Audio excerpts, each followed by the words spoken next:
2 weeks पहले मैं school जाने के लिए रेडी हो रहा था। हमेशा की तरह मुझे इस बार भी साइकिल चला के ही स्कूल जाना था, क्योंकि मैं पहाड़ों में रहता था तो वहाँ बस नहीं आता था। लेकिन हमारे स्कूल वाले हमेशा ट्राई कर रहे थे कि स्कूल बस जल्दी पहुँचा दे। मैं अपने एक दोस्त के साथ स्कूल जाता था। उस दिन मौसम अच्छा था और मैं अपने दोस्त का वेट कर रहा था एक पेड़ के नीचे खड़े होके। मेरा दोस्त आया तो मैं स्कूल जाने लगा अपने दोस्त के साथ।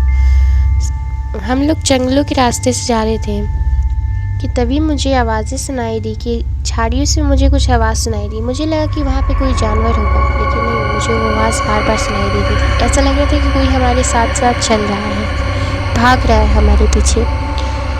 फिर मैंने उस आवाज़ को इग्नोर किया और फिर 1 मिनट बाद मुझे आवाज़ वापस सुनाई दी। इस बार मैंने इग्नोर ना करते हुए अपने दोस्त से कहा, तो उसने मुझे कहा मुझे कुछ आवाज़ नहीं सुनाई दे रही, और वो आगे बढ़ने लगा। फिर मेरे बगल में एक मुझे आकृति दिखी जो मुझसे 5 फीट ज़्यादा लंबी थी। मैं उसे देख के डर गया। उसके पैर बहुत लंबे थे, उसके हाथ भी बहुत लंबे थे, उसका चेहरा बहुत ज़्यादा डरावना था। मैंने ऐसा चेहरा आज तक ज़िंदगी में नहीं देखा था। मुझे ऐसा लग ही नहीं रहा था कि वो इंसान है। मैं उसे देख के वहाँ पे बेहोश हो गया।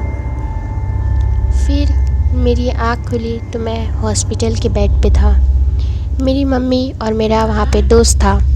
मेरे दोस्त ने मुझे बताया कि मैं साइकिल चलाते चलाते वहीं बेहोश हो गया और मेरा पैर साइकिल से चेन से लग के फ्रैक्चर हो गया। मुझे कुछ अच्छा नहीं लग रहा था तो मैंने दवाइयाँ खाई। मेरी मम्मी और मेरा दोस्त चले गए और मैं वहाँ पे सो गया। कुछ देर बाद मुझे अपने विंडो पे स्क्रैचेस की आवाज़ें सुनाई देने लगी। मैंने देखा तो वही आकृति वहाँ पे खड़ी थी। वो मेरे विंडो को बार बार स्क्रैच किए जा रही थी मेरी विंडो को।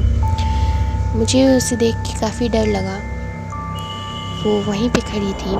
फिर मैंने उसे देख के अपनी आंखें बंद कर ली और फिर मुझे नींद आ गई। और फिर अगले दिन सुबह मैंने दवाई खाई और मेरा दोस्त आया। मैंने अपने सारे मेरे साथ हुई घटनाओं को अपने दोस्त से बताया तो मेरे दोस्त ने कहा ये सब ज़रूर मेरा वहम होगा।